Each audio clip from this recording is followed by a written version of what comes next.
Gente, hoje eu quero fazer diferente com vocês. Para quem já me acompanha aqui há um tempo, sabe que eu sou psicóloga. Então, para além de psicóloga, eu também sou cristã. Então, é por isso que hoje eu tô inaugurando com vocês esse quadro que se chama Sem Filtro. Aqui a gente vai sentar para conversar de questões para além da psicologia. Apareceu para mim um vídeo no Instagram de uma pessoa muito famosa comentando sobre o fato de que o diabo enxergava e tinha ouvidos, então podia ouvir as nossas orações e por isso nós tínhamos que orar em silêncio para que ele não ouvisse e que desse errado os nossos planos ou as nossas orações diante de Deus. Outra coisa que essa pessoa também falava no vídeo era sobre não contar os nossos sonhos e as nossas conquistas para ninguém por conta da inveja. Inclusive, foi esse vídeo que me deu ideia para gravar o vídeo que a gente tem aqui no canal sobre inveja. Se você ainda não viu, entra aqui no canal e coloca para assistir depois. Um vídeo interessantíssimo sobre o que a inveja está fazendo com você. Eu fiz um simples comentário lá nesse vídeo e eu coloquei assim: os planos de Deus não podem ser frustrados. E quando eu comentei isso, uma pessoa veio e comentou no meu comentário. Aí vocês vão acompanhando, porque isso, né, foi assim, uma conversa que foi se instalando ali. E aí a pessoa comentou assim, os sonhos de Deus não podem ser frustrados. Mas se José não tivesse contado para os irmãos sobre o sonho dele, ele não teria sido vendido como escravo e também não teria ido parar no Egito. E aí eu respondi o comentário dessa pessoa, falando assim, olha, vê o que está lá escrito em Gênesis, se não me falha a memória, é Gênesis 45, em que quando os irmãos, eles chegam diante de José apavorados do que José poderia fazer com eles, e José diz, olha, não temam, porque não foram vocês que me enviaram para cá, mas foi o próprio Deus que me enviou à frente de vocês para que houvesse salvação na nossa casa. Então, eu comentei isso. E aí a pessoa voltou novamente e disse assim, mas mas ele poderia ter evitado esse sofrimento. Assim como Davi. Porque Davi foi ungido enquanto ainda jovem, mas não contou para ninguém. E ele não passou pelo que José passou. E ele conseguiu chegar e usufruir do seu reinado sem tantas intercorrentes, porque ele não contou. Então a gente muitas vezes pode se privar de sofrimentos desnecessários quando a gente não conta as coisas para as pessoas. Então, quando a gente pensa nisso, gente, tá errado isso? Tá errado pensar que quando a gente não conta algumas coisas, nós nos poupamos de alguns sofrimentos? Isso não é errado, é verdade. Quantas vezes a gente se mete em confusão, em coisas que nós não deveríamos estar metidas, porque a gente falou demais? Porque nós abrimos a nossa boca mais do que nós deveríamos, não é verdade? A gente não pode em nenhum momento dizer que isso é mentira, porque tá certo. O grande problema é quando nós começamos a caminhar e a nos movimentar o tempo inteiro tentando fugir do sofrimento. Como se José não tivesse contado, ele não teria. Talvez ele tivesse ficado ali, vivendo a vidinha dele pacata, com os irmãos e tudo mais. Só que a princesa ignorou o fato quando ela comentou de Davi. Eu já estava tão cansada da discussão que eu não quis mais falar. Mas que Davi, lembrem da história. Davi, para você que não conhece, eu vou contar para você. Davi foi ungido sim rei, enquanto muito jovem, e ele não contou para ninguém. Porém, o fato de ele não ter contado para ninguém não impediu Davi de ser perseguido. Foi ou não foi? Davi foi perseguido da mesma forma.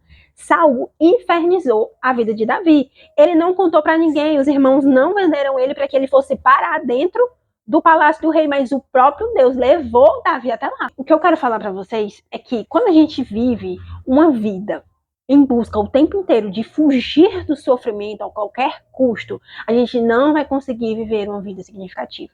E isso eu falo para vocês, tanto numa perspectiva psicológica, a abordagem da terapia de aceitação e compromisso fala muito sobre isso, e também de uma perspectiva teológica, espiritual e bíblica, que nós não, de uma vez por todas, eu quero que você entenda isso, de que nós não vamos conseguir viver uma vida sem sofrimento. Aceitar isso. E quando eu falo de aceitação, novamente, usando a ACT, que é essa abordagem da terapia de aceitação e compromisso, quando a gente fala de aceitação, a gente não fala de resignação. De dizer, tá bom, eu vou aceitar que eu sou uma sofredora e que eu vou sofrer muito, é isso aí, tal. Não é isso. Mas essa aceitação é uma abertura.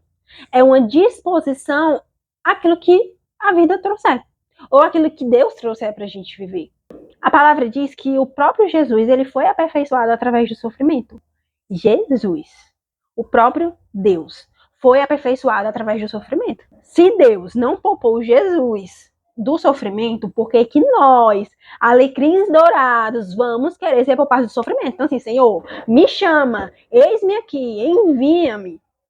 Eu quero viver o propósito que o Senhor tem para mim, eu quero viver os teus planos, os teus sonhos, mas sem sofrimento. Então, se a gente tem esse tipo de pensamento, nós vamos viver uma vida constante de frustração com Deus. Óbvio que nem todo sofrimento é uma prova de Deus, ou é algo que Deus está proporcionando para que a gente viva. Tem alguns sofrimentos que são por conta das nossas escolhas. Como eu acredito que está lá em Pedro, que diz que ninguém sofra como ladrão ou como alguém que se intromete em negócios alheios. Mas se você sofre por amor a Cristo, então esse sofrimento é diferente. Então a gente precisa entender que muitas vezes nós estamos sofrendo por conta das nossas próprias escolhas. E aí você pode pensar, Camila, mas eu já pedi perdão. Então eu não queria estar passando por isso, eu não queria estar colhendo isso. Se eu já pedi perdão, não já me arrependi? Só que existe uma coisa chamada colheita. E a palavra diz, tudo aquilo que o homem plantar, isso ele ceifará. Então mesmo que a gente se arrependa, mesmo que a gente saia daquilo, ainda assim a gente vai colher algumas consequências. Vai? Vai. O que pode acontecer é, pela misericórdia de Deus, ele colocar a mão e a gente passar por aquilo de uma forma mais amenizada. Mas a gente vai colher. E a palavra de Deus também diz isso, que todas as coisas cooperam para o bem daqueles que amam a Deus, daqueles que foram chamados segundo o seu propósito. Então, mesmo que seja um sofrimento que Deus não queria que a gente estivesse passando por aquilo, mas ele pode sim usar para o nosso crescimento, porque ele não desperdiça nada. O que a gente precisa entender é, existe propósito dentro desse meu sofrimento?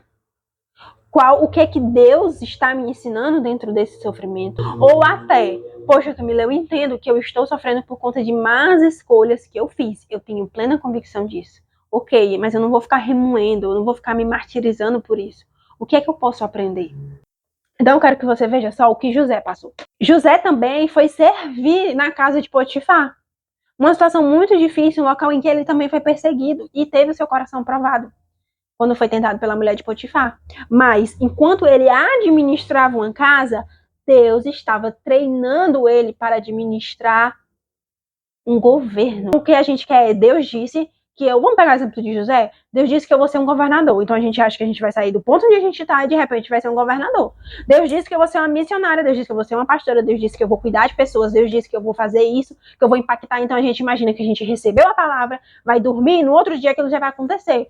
E a gente vai começar pequeno, a gente vai começar de baixo, a gente vai fazer coisas que a gente acha, poxa, o que tem a ver isso aqui que eu tô fazendo? Eu não queria estar aqui, Deus me falou, foi outra coisa. Mas às vezes a gente está naquele lugar porque Deus está preparando o nosso coração no pouco. Está treinando o nosso coração no pouco, para que quando a gente estiver no muito, a gente também possa ser fiel. Então, qual é o propósito? A gente só vai conseguir viver o propósito, viver o sofrimento. A gente só vai conseguir viver o sofrimento com Jesus. Sofrer como um crente, quando a gente enxergar propósito e enxergar Deus no nosso sofrimento. Deus usa o sofrimento para lapidar os seus filhos. Então, se você é filho de Deus, se você é filha de Deus, a gente não pode ter medo do sofrimento. Porque a gente passa pelo fogo, mas não é queimado. A gente passa pelas águas, mas a gente não se afoga. Porque a gente não passa sozinho. Então a gente está ali, poxa, Deus está trabalhando em mim para uma próxima fase, para um novo tempo que vai chegar. Da mesma forma, Davi foi perseguido por Saul, mas antes de Davi se tornar rei, ele, enquanto fugia de Saul, ele foi parar numa caverna. Na caverna de Adulão, onde ele encontrou todo tipo de gente. Gente feia, gente chata, gente lisa, todo tipo de gente. E ele se tornou líder daquele povo. Então, naquela caverna, Davi já começou a treinar a sua liderança. A liderança é essa que ele ia ter que colocar em prática quando ele fosse rei, anos e anos depois. Então, eu quero que você pense no lugar onde você está hoje, no sofrimento que você está hoje. Deus pode estar preparando você, lapidando você, ensinando você. E eu sei que às vezes a gente tem pressa, né? Eu falo isso pra você, eu não falo de uma posição distante. Eu não falo como se eu não compreendesse você. Porque eu também sofro. E eu também passo por essas coisas.